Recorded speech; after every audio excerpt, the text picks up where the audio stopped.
Bienvenidas a Conversaciones en la Asesoría General de Gobierno. Hoy nos visita nuevamente Natalia Salvo. Gracias, Natalia, por venir. A ustedes. Recuerdo que Natalia es abogada, especialista en Derecho Laboral, docente universitaria, divulgadora jurídica y activista militante por los derechos laborales y sociales, presidenta de la Corriente 7 de Julio del Colegio de Abogados Laboralistas. La verdad que más que nunca viene a cuento la idea de presentar el derecho como una cuestión impoluta de laboratorio o una realidad social que se mueve y se ensucia en el mejor sentido de las cosas en el barro de la historia. Todo esto también hace referencia a algunas ideas, me parecen muy señeras y muy útiles, que presentaste en tu libro recientemente publicado, que tiene un título por lo menos provocativo, ¿no? Así es. ¿Quién le crea la justicia? Y un subtítulo no menos provocativo, la lucha por el derecho. Así es. De vuelta, muchas gracias por venir, Natalia. No, por favor, Horacio, muchas gracias a ustedes.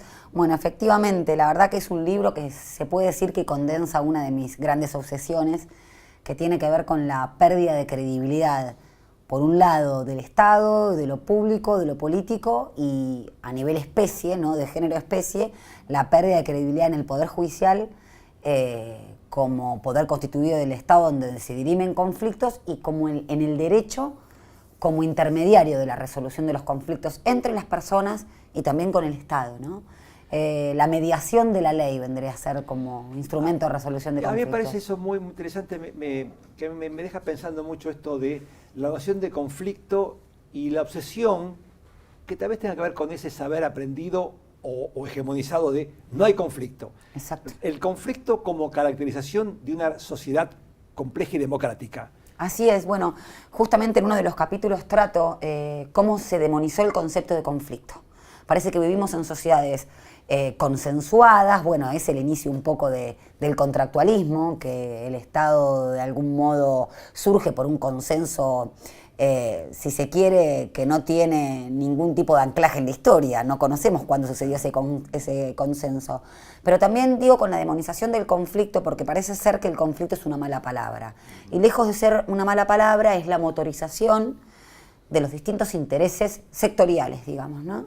De los distintos sectores, aunque sea una mayoría de ese sector, que sean sectores vulnerables, trabajadores, personas mayores, mujeres y disidencias. Y sin conflicto, con la invisibilización del conflicto, lo que existe es una perpetuación de una desigualdad estructural. Y eso es un poco la obsesión. Las desigualdades... Es un totalitarismo. Exacto, y además se niega, al negar el conflicto, que es, diría, la inexistencia de conflicto es inhumano. Hay conflictos en los vínculos interpersonales porque creemos que a gran escala y en una sociedad no existe el conflicto. Y para los que estamos en situación de inferioridad respecto a lo que para mí también hoy en día es el famoso poder real, que es el poder económico, en franca retracción con el poder político, entonces el derecho es un instrumento que no podemos permitir que siga monopolizado ni por un sector de la usina académica que nos vende este derecho como impoluto y demás, ni tampoco por cierto sector del poder real que necesita la regulación, porque también hay otra cosa, se supone que ese poder real no necesita el derecho ni necesita el Estado, sí efectivamente que lo necesita, y las normas que surgieron o en los totalitarismos o en las dictaduras o en momentos de gobiernos de claro corte neoliberal no son desreguladores, y lo tenemos como prueba palmaria lo que fue la primera expresión de la ley de bases que no llegó a sanción, y la ley de bases actual o el decreto de necesidad de urgencia 70/23. Antes de continuar con eso, me quedo con algo que te referías a la justicia, mejor dicho, al sistema jurisdiccional, poder judicial, servicio de justicia, claro. Todo es muy complicado, pero digamos como intermediación, como garantía de que existe un conflicto y alguien con cierta imparcialidad, dentro de lo que la subjetividad humana permita, lo puede hacer. Y yo te he escuchado referirte a esto como la independencia, y me parece que lo marcás muy bien, la independencia del poder político. Pero cuidado, porque no es solamente el poder político constituido, por el contrario, tal vez sea el menos peligroso. Es que así es, incluso si el mismo Alberdi hablaba del Poder Judicial como un poder residual porque no estaba intermediado por la elección popular. Entonces, si efectivamente nos vamos a remitir a aquel Estado liberal de derecho que, como toda conformación de una nación, necesita una constitución, necesita una ley. Por algo la Constitución es de 1853 y tiene su primer reforma con la incorporación de Buenos Aires en 1859, pero digo, esta noción de Estado se concibió, si se quiere, cuando el paradigma productivo capitalista, digámoslo con todas las letras, no había producido ni siquiera o no había sido el factotum del Estado social de derecho. Porque Claro. las desigualdades estructurales que provocó este liberalismo a nivel económico, político también y sobre todo estadual, bueno, trajo como consecuencias a nivel mundial. Y ya hay expresiones, porque creo que nos encontramos en algunos aspectos en un momento histórico parecido. Tenemos la encíclica papal de 1890 que dice un poco esto que conversábamos. Rerum Novarum, claro. Claro, la Rerum Novarum, cosas nuevas, ¿no? No por casualidad, cosas nuevas a nivel productivo, pero digo, se ha cuidado con la cosificación de las personas o con esto de dejar hacer a nivel económico, en otro lenguaje desde ya, pero las primeras constituciones sociales en 1917, 1919, en un mundo que finalizaba la Primera Guerra Mundial y había puesto en evidencia lo que era un capital sin controlar. Entonces, eso fue avanzando, la crisis del Estado social de derecho con las usinas académicas, está bien, que Claro. propugnaban dos axiomas muy grandes, ¿no? El Estado grande no sirve, Sí. que sigue hoy a nuestros días, y los salarios son el costo de la inflación. Y como yo siempre digo, como abogada laboralista, la remuneración es el acceso, es la puerta al sexo, al goce de otros derechos. Claro. Los que no tuvimos la precaución de nacer en una familia rica, para poner un poco de humor, Cierto. tenemos nuestro instrumento, que es nuestro trabajo. Y la contraprestación en términos jurídicos también, por eso siempre salgo a defender, en definitiva, el Estado y lo jurídico, es la remuneración. Claro. Entonces, la degradación que hubo en términos económicos de los salarios, de las jubilaciones, de la presencia del Estado, hace que hoy en día el que ponga en amenaza el Estado de Derecho sea el poder económico. Y por algo en las últimas reformas que se intentaron hacer o de las competencias, de la lamentada reforma judicial en 2020, 2021, hubo tanto poder de lobby para que se sacara la independencia del poder económico. Había un artículo, y no es ni más ni menos, están los principios de Bangalore que Sí, rigen a la cierto, claro. judicatura, y no dice ni más ni menos que Nada. lo básico en ese aspecto. Un juez tiene que ser, o incluso y parecer. Y esto creo que tiene que ver con la función y la credibilidad. Y lo vemos en momentos en donde, por lo menos, o sea, si hay un gobierno de signo político de estas características, sin meternos en esas cuestiones, quien dice, pone un freno es el Poder Judicial. Bueno, ahí viene también otro tema que es diferenciar también lo jurídico, lo político y lo partidario. Exacto. Porque político no hay nada que no sea político. Absolutamente, el Poder Judicial lo es, tal cual. Por eso yo recordaba este fallo, que para mí es un poco vergonzoso, me parece poco, del diciembre del 21, respecto de la ley 26080, creo que Sí, es. 080, sí, 080. Ahora sí, respecto del concepto de equilibrio. Me veía a un poder judicial, mejor dicho, una corte o algo que implique, tomando consideraciones sobre un criterio que el Congreso específicamente dictó. Incluso la disidencia de Lorenzetti. De Lorenzetti. Que hasta luego Lorenzetti, podría decirse, dice, señores, miren, derogar una ley expresamente y reprimir una que hace 16 años ha sido derogada expresamente por el Congreso, es como mucho, ¿no? No solo que es como mucho, sino que mueve, dilapida, para mí esa es la palabra o la noción gráfica, dilapida en los cimientos del Estado de Derecho y del principio republicano que tanto han manchado. Parece ser que lo republicano se identifica a tono con este discurso puro, con lo no partidario. No, justamente el principio republicano es diferenciar las atribuciones que tiene cada poder del Estado y que uno no puede arrogarse las facultades de otro. Es decir, el Poder Judicial y su cabeza, la Corte Suprema de Justicia, no puede arrogarse facultades legislativas. Y lo que hicieron, derogando o exhumando una ley derogada por una ley posterior, ley posterior derogada a ley anterior, es legislar.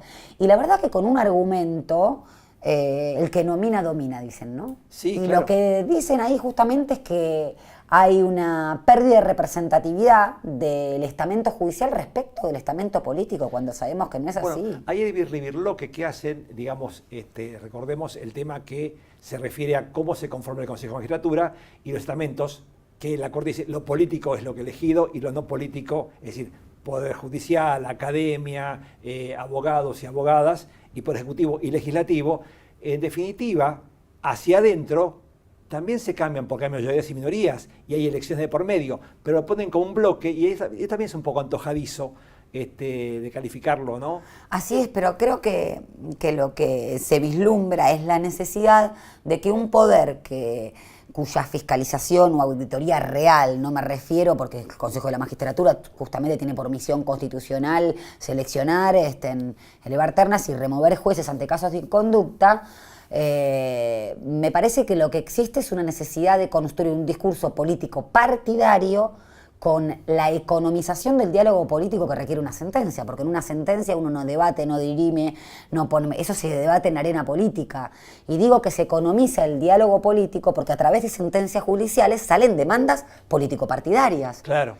Entonces, eso es lo que me parece peligroso, y tenía un profesor que siempre lo recuerdo que me decía, juez, lo peor es parecer y sentirse juez, porque vos salís del juzgado y no sos más juez. Y eso también divorcia la noción de juez como servicio público y acercando a la comunidad la resolución de los conflictos. Y también pararse más allá de un lugar equidistante, pararse en el lugar de Dios. Y esto yo lo veo, uno puede parecer lejano a lo territorial, pero hay una concepción, después de ejercer más de 20 años la profesión, de lo que me dice el juez es palabra sagrada, es una suerte de médico de familia hace 100 años atrás. Y para mí esto tiene que ver con la sustitución del lugar verdadera y sinceramente nombrado de Dios allí previo al iluminismo, a la Revolución Francesa, con el lugar de la razón. Hoy la razón, que es una construcción también política que deriva de esas usinas académicas. El mito de la razón. Es el mito de la razón, exacto, pero sustituye a ese discurso. Entonces, a veces cuando encuentro colegas con este fallo que dicen no puede ser, es un Frankenstein jurídico, para decirlo de alguna forma, porque rompe con todas las reglas del derecho, uno dice, no lo pueden hacer, sí pueden. Y ahí es donde se nos escapan, no deben, pero se nos escapa, creo yo, la construcción política partidaria que hay en cierto sector del Poder Judicial, en donde, o sea, no podemos analizar el derecho totalmente divorciado del estilo keynesiano de lo que es la realidad económica y política. Si decimos que hay una retracción del poder político respecto del poder económico, que es el que efectivamente acecha los derechos de las mayorías, tenemos justamente que resignificar y robustecer ese sistema de justicia sin tenerle miedo a la penetración popular. Hay justamente entre esos mitos con los que se construye el derecho o esa dramaturgia en lo que el sistema jurisdiccional funciona, que tiene una razón de ser, como decía, simbólica. Bueno, en un momento fue el oráculo de Delfos, después fue algún tipo de deidad en particular, y después, bueno, la diosa razón, entronizada, y a lo mejor exageradamente, como todo movimiento político, bueno, si hay que tener con absolutismo de Dios, vamos hasta acá. Hasta acá, bueno, claro. Hay un equilibrio que la República trataría de equilibrar, y un concepto que también lo meto en esa vitrina de las cosas medios como sagradas, pero muy manipulable y manipulada, que es la seguridad jurídica, donde se confunde, sí, a lo mejor, el hecho de cierta previsibilidad, como quien juzgue no gobierne, por ejemplo, con el hecho de que ganen siempre los mismos. Bueno, este tema de seguridad jurídica como laboralista también es uno de los puntos de obsesión, porque parece ser que la seguridad jurídica es siempre para asegurar, en este caso, en términos de las relaciones productivas de trabajo, al capital, y no a los derechos de los trabajadores y las trabajadoras, que parece que no pasan por el tamiz constitucional del principio de inviolabilidad de la propiedad privada. Por ejemplo, a la luz de las reformas laborales de la última Ley Bases 27742, se reforman un montón de institutos que incluso vulneran las garantías constitucionales del 14 bis. ¿Qué seguridad jurídica hay para esos trabajadores y para esos empleadores cumplidores también? ¿Cuál es la seguridad jurídica? Si el día de mañana se declara la inconstitucionalidad, no sé, del fondo de cese laboral que se habilita a hacer a través de convenios colectivos. Entonces, creo que hay que repotenciar estos principios y no dejar que los utilice ese discurso jurídico que tira siempre para el mismo lado. Yo no creo, si bien creo que lo revolucionario probablemente nunca venga del derecho, porque el derecho desde mi concepción es lucha social, es punto de llegada y no punto de partida, sí creo que es un instrumento valiosísimo para las sociedades democráticas y modernas. Y lo vemos en derechos cuya naturaleza jurídica está muy debatida. No sé, pienso en la huelga o en el locao patronal, porque de algún modo van en contra del principio de no dañar a otro. Claro. Porque a través de una huelga o un locao patronal se habilita la posibilidad de daño, pero justamente para que oficie como una suerte de olla a presión y ese conflicto no escale a lo que trata de obturar el derecho, que es la violencia física. Entonces, si no se comprende que justamente estos instrumentos son la forma de resolver conflictos, otra vez, por eso digo, como laboralista, los que no reconocen el antagonismo radical entre el capital y el trabajo no tiene razón de ser nuestra disciplina. Claro. Pero fíjate que hay otras disciplinas jurídicas que tomaron el instrumento del derecho laboral o la forma o la técnica jurídica de la imposición de normas de mínimas, de orden público, como el derecho de consumo. Seguro. Y no por casualidad, el trabajador es también consumidor.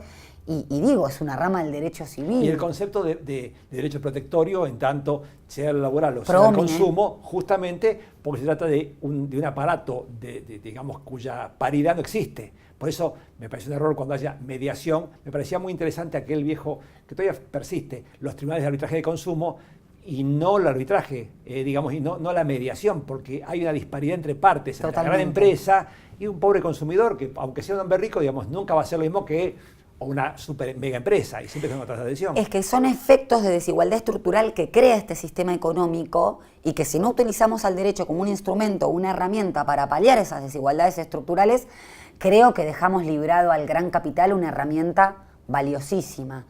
Probablemente en momentos de cambio, bueno, justamente en el libro pongo ejemplos que no tengan que ver con el derecho social para advertir un poco esta concepción de la que hablábamos, humana del derecho. El derecho, cualquier disciplina, tiene por finalidad evitar la cosificación de las personas y servir como instrumento de grandeza, de crecimiento económico y demás. Pero todo lo que es la ley o de patria potestad compartida, estoy en los años 80, divorcio vincular, también son un punto de llegada. Yo tengo 45 años y recuerdo a mi papá firmando los boletines porque era solo padre, tutor o encargado. Tal cual. Y tengo 45 años, o sea, los cambios y las evoluciones del derecho, cuando las leyes son productos de demanda transversales, bueno, tienen vigencia, y creo que eso es el lugar donde tenemos que recuperar lo jurídico. La ley de contrato de trabajo hace menos de un mes cumplió 50 años. Es una ley que está muy franqueada porque en teoría es obsoleta, pero pretenden volver a las normas que son anteriores a la ley de contrato de trabajo. Pero ¿qué pasa? Esa ley era conocida por los trabajadores y las trabajadoras que iban en el transporte público con su versión de kiosco de diario. Hoy en día es esto, creo que lo que nos está pasando, el desconocimiento de los derechos que nos asisten y la lucha por esos derechos, porque justamente lo que dice Bongerín es hecho, ¿no? Están siempre amenazados los derechos. Por eso me gustó mucho el texto, porque es instrucción cívica, con mayúsculas, como la concibió con todas sus diferencias Joaquín B. González. Claro que sí. Escribió ese manual extraordinario para el secundario de su hijo. Claro que sí. Pero me parece que hay también que poner en crisis una visión de la abogacía en su conjunto, una visión de las universidades, que con mejor o peores intenciones tienden más a la abogacía como si fuera un instrumento para hacer y ganar juicios. Así es. Y desasirlo de la, digamos, de su forma primigenia, que es el pretor peregrino, del conflicto privado que va generando el descuento público. Así es. Bueno, yo la visión que tengo de la abogacía es en estos términos, primero como un producto social, el derecho, y por lo tanto el que aboga por eso es un defensor de derechos humanos. Y la defensa no se ciñe nunca al litigio, todo lo contrario. El litigio, digamos que es la expresión o la última ratio de la resolución de un conflicto. Pero me parece que hay campos tan importantes hoy en día porque hay una entronización de lo jurídico, pero a su vez un descrédito. Entonces, creo que es un campo de disputa, en el mejor sentido de la palabra, para enriquecer. Si una habla con un pibe o una piba que no tiene 20 años, no tienen ni noción de este tipo de circunstancias y situaciones que los van a cruzar en su vida civil, desde su primer laburo hasta su primer vivienda. Entonces, por eso digo, creo que es un instrumento que está desaprovechado y que no por casualidad, allí por la Escuela de Viena, necesitan ponerlo como algo aséptico, por eso digo, de laboratorio, en donde parece ser que las personas se tienen que ajustar al derecho y no el derecho a las personas. Claro. No, incluso yendo a una referencia digamos, excluyente, que es la misma Constitución, desde el preámbulo, el bienestar general. Bueno, eso como lo toco. norma, sí, Tal cual. La cuestión es una orden de hacer, no es solamente un texto, es una carta de navegación, como había dicho Alberti. Hay que hacer que esto suceda. Y ni que hablar del 19 del 75, el 19 del 75 del progreso. Económico con inclusión social. Bueno, yo al principio tenía todos mis pruritos y mis objeciones, digamos, políticas cuando empecé con el preámbulo. Pero dije, bueno, si se trata justamente de disputar el discurso, y recién conversamos los métodos de interpretación de la ley, que uno los pasa en Civil 1 como así porque sí, pero el derecho es un discurso, como lo es la Biblia y como lo es una declaración. Entonces, si es un discurso, ¿por qué la Facultad de Derecho está emperimetrada de lo que fue el avance de la psicología o de la antropología en términos de gramática o de integrar el discurso como algo que necesariamente es político? Hoy en día nos disputan el significado de libertad tratando de agotarlo a la libertad de mercado del artículo 14 y tenemos la libertad sindical que está en el 14 bis.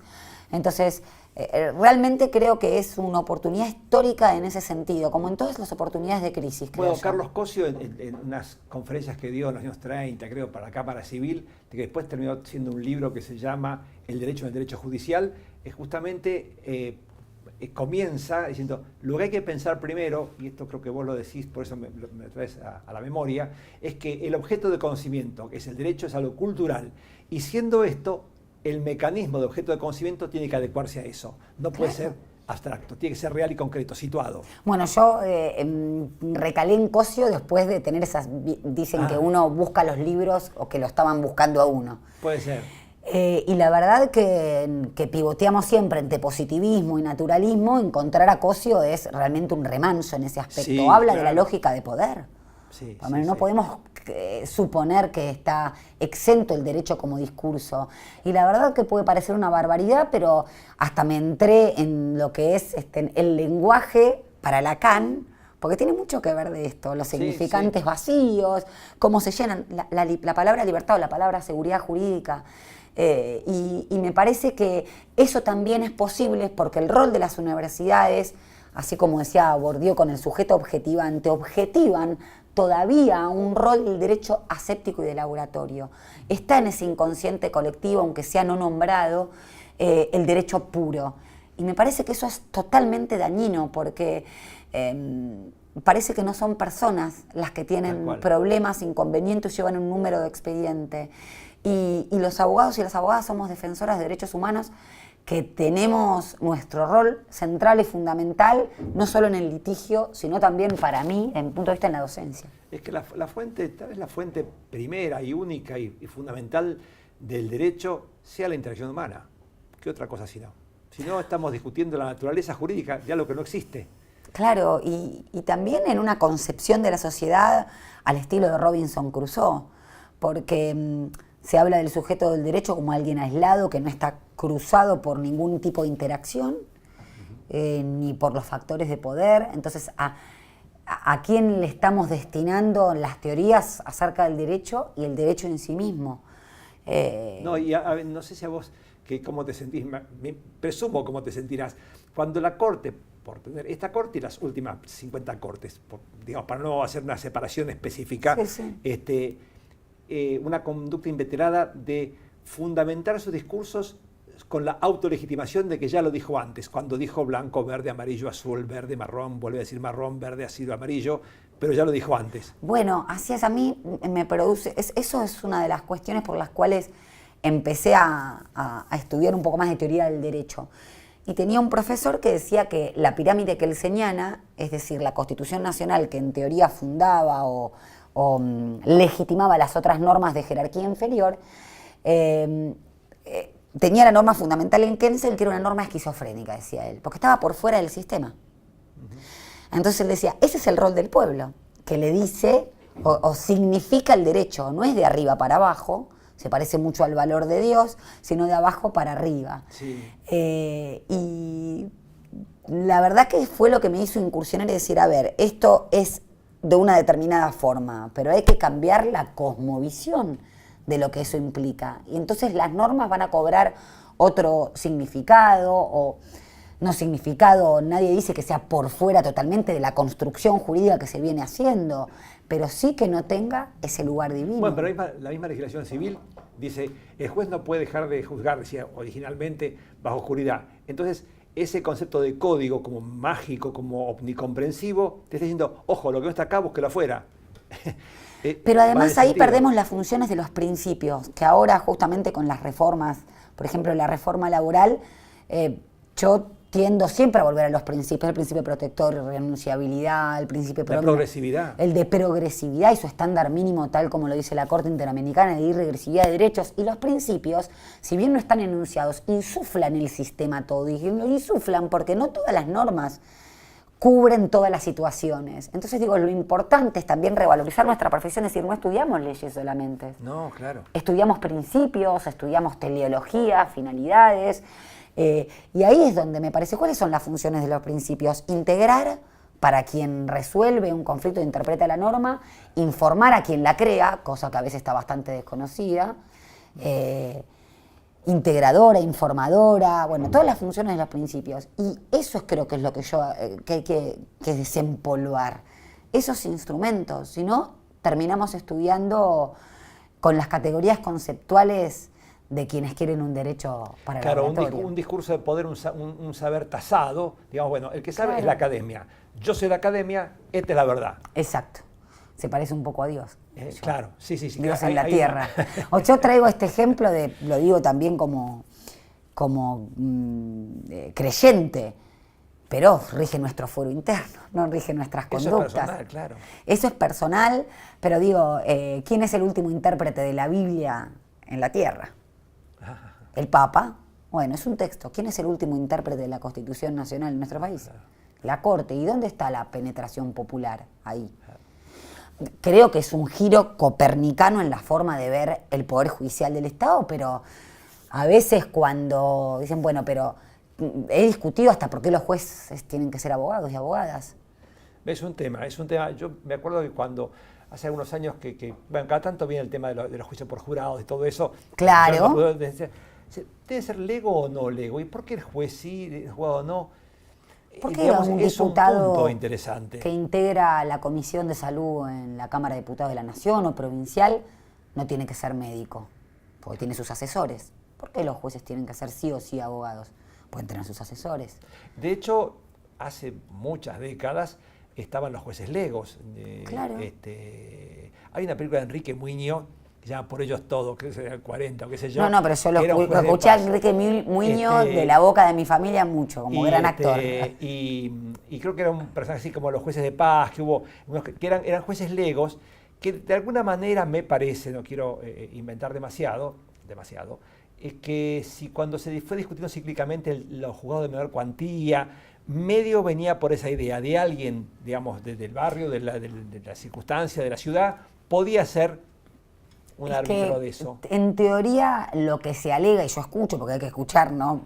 Siempre, es la discrecionalidad, por un lado, la arbitrariedad que puede tener y la falta de conocimiento. ¿Por qué ese temor? Si la discrecionalidad, acabas de mencionar un fallo escandaloso de la Corte, existe siempre, y la falta de conocimiento tiene que ver con la posibilidad incluso de que sea un tribunal interdisciplinario, como son las cuestiones. O sea, un hecho es económico, jurídico, social, antropológico, según la perspectiva con la que se esté mirando. Tal cual.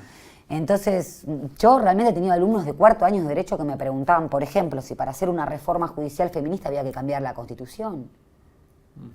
Se desconocen incluso hasta los tratados que están incorporados o los convenios que tienen jerarquía infraconstitucional y supralegal. Cuarto año de Derecho. Entonces digo, acá hay algo que no está funcionando. Creo que tiene que ver con la base, con la concepción del derecho y con la crisis desde ya de todo, desde mi punto de vista, todo lo que tenga que ver con lo público, con lo colectivo, con la construcción colectiva. Y vaya si el derecho no es una construcción colectiva. Sí, parecería que uno debería referirse como norte a una visión humanista. Claro. ¿No? Tal vez esa podría ser una síntesis. Y bueno, esto de Yo creo que este sistema cosifica a las personas y personifica las cosas. Y lo digo cosas en términos jurídicos, como objeto material con valor susceptible de apreciación pecuniaria, como nos enseñaban en derechos reales.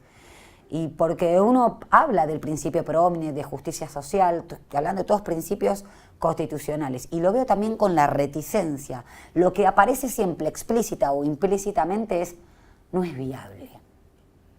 O sea que parece ser que el norte explícito o implícito de la ganancia como norte de todas las cosas es lo que vale. Y lo vemos hoy en día con las discusiones de las empresas públicas, Aerolíneas Argentinas, que la verdad, esto es una opinión personal a mí, no es que no importe, pero me parece que no es el factor fundamental si es rentable o no.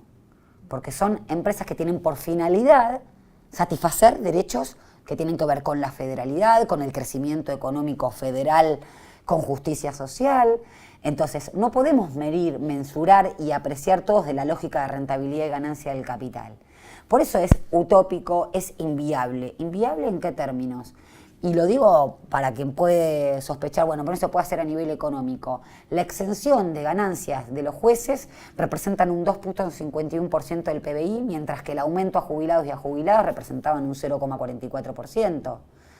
Y los economistas dicen, en economía, porque los derechos todos se financian, es un capítulo que hablo acá también, parece que ahora han descubierto que los derechos se financian, cualquier liberal se agarraría la cabeza si se cuestiona el derecho a la salud y la educación, por ejemplo, y su financiamiento, esa es la razón de ser del Estado. Y la función de fomento del Estado, claro, el costo fiscal, de decir, bueno, que tal régimen claro no paga que sale impuestos. Perfecto, bueno, puede ser bueno o malo, pero eso es un costo. Ahora, ¿por qué se discute solamente un costo y no todo? Y no las exenciones impositivas al gran capital. Digamos, bueno, yo no puedo hacer la cuenta ahora estamos en danza con el presupuesto universitario y si no. Por ejemplo. Este es un punto. Y de repente, a mí lo que me preocupa, y quiero que comparto contigo, que sos docente también, es decir, se dicen frases que suelen sonar bien cuando uno dice, bueno, que a mí no me propongan derechos si no mi centro se financia. Bueno, pero a lo mejor el Congreso puede decir, el presupuesto, esto mejor hacerlo de esta manera o no lo hagas así. Y el que gobierna es el Ejecutivo. Bueno, entonces saco de acá y pongo de acá. Vos decidís, a esto no toco y toco acá. El Congreso dice, además las leyes no toques acá. Tienen su impacto en el PBI, como la han tenido, pasan por la Comisión de Presupuesto. Entonces, me parece que ese es un error, caer en el financiamiento. Por supuesto que se discutirá el financiamiento, pero fíjate que siempre el discurso empieza por si está auditado o no está auditado. Salió una entrevista hace poco en materia universitaria en donde el Ministerio de Capital Humano, no por casualidad se llama Capital Humano, ¿no? Hablando de cosificación, tiene mensualmente 12 informes acerca de a dónde está destinado, o sea, todo lo público tiene un organismo de control. Después si funciona mejor, peor. Puede ser malo, puede ser bueno, pero... Pero no podemos discutir la existencia de un derecho en función de eso. Y después el discurso de la fragmentación, porque la construcción de lo colectivo y la subjetividad van de la mano de la pérdida de lo público, de lo colectivo, de la política.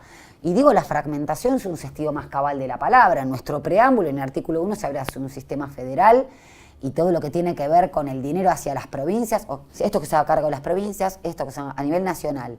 Pero si somos un país federal, necesitamos que no se segmente y fragmente al país en esos términos, ¿no? Que haya una visión nacional. Y cuando vos señalabas la cuestión de lo autofinanciable o no, los bomberos pueden dar ganancia.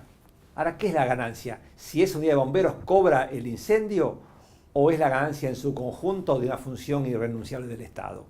Esta es una discusión también muy compleja. Bueno, es que fíjate que no por casualidad viene de la mano del Estado elefantiásico, lo que los ingleses llamaban el nanny state a mediados del siglo XX.